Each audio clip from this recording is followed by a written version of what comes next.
তাড়াতাড়ি অ্যাম্বুলেন্স নিয়ে হাজির হন, কারণ আপনার সন্তান এই দুনিয়াতে আর নাই। আপনার সন্তান যে বাসে আসতেছিল ওই বাসটা হঠাৎ করে রাস্তায় অ্যাক্সিডেন্ট হয়ে গিয়েছে।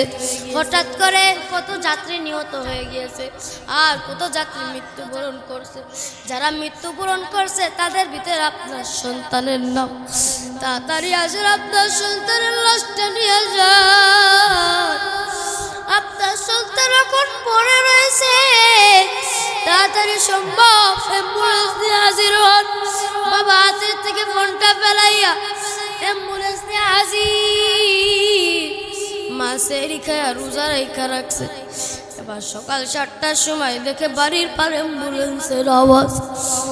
এবার মা ডাক দিয়া কয়, আমার বাড়ি কেন অ্যাম্বুলেন্স?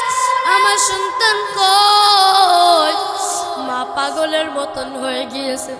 সন্তানকে ছাড়া বাঁচবো না, সন্তানকে ছাড়া বাঁচবো না, সন্তানকে না দেখলে আমার মন আর শান্ত হইতেছে না। বাবা ওই দিক থেকে ডাক দিয়া কয়, আমার বিবিকে তোমরা আটকাও।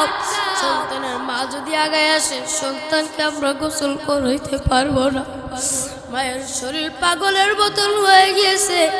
মা ডাক দিয়া কয়, আমার সন্তানকে এক নজর আমাকে দেখতে দাও।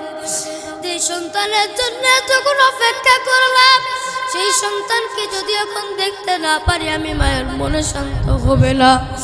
এবার মা কোনো মতন ছুটাইয়া দর মারিয়া অ্যাম্বুলেন্সের দরজা খুলিয়া সন্তানকে জড়ায় ধইরা কই, সন্তান আমার কাপড় লাগবে না, আমার শাড়ি লাগবে না, আমার পোশাক লাগবে না। ও সন্তান, আমি শুধু চাইছিলাম ও সন্তান তুই আমার বুকে জড়ায় ধরবি।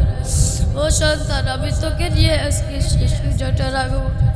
ও সন্তান, আমার আশা নাই, আমার আর ইচ্ছা পূরণ হইল না।